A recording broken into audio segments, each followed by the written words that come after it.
In his first visit to Jammu and Kashmir after the abrogation of Article 370 and just weeks after the inauguration of the Ram Temple in Ayodhya, Prime Minister Narendra Modi Thursday inaugurated the integrated developmental project of the Hazratbal Shrine in Kashmir, which is also called Medina Sani, which is the second Medina.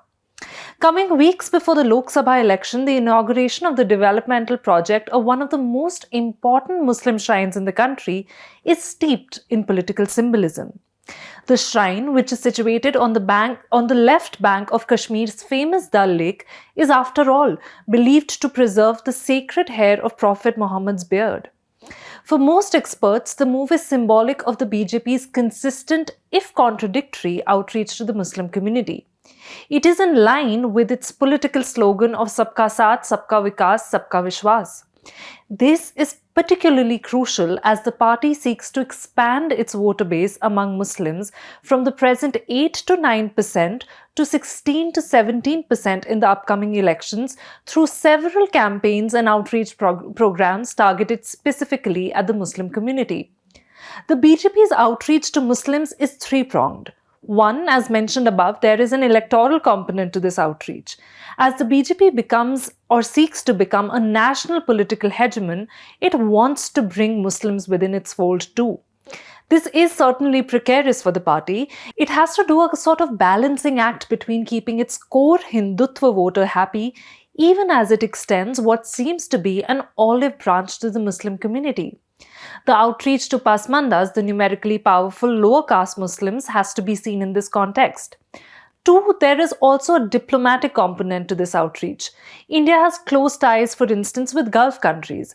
As argued by academic Faizan Mustafa, Modi may just be the most popular Indian Prime Minister in the Muslim world.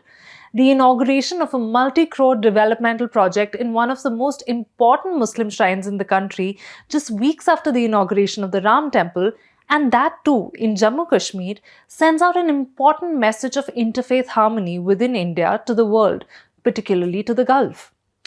3. There are ideological reasons for this outreach.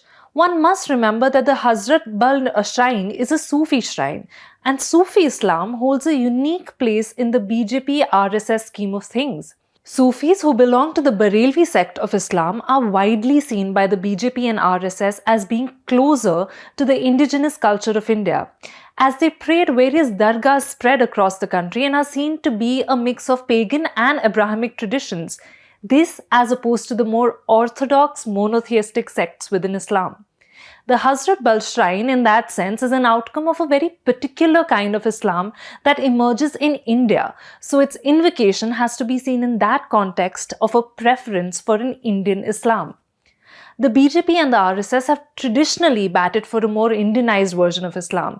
In fact, if you go back to the 1951 manifesto of the Bharatiya Jan Sangh, which is the predecessor of the BJP, it said that Jan Sangh considers Muslims flesh of our flesh, the blood of our blood.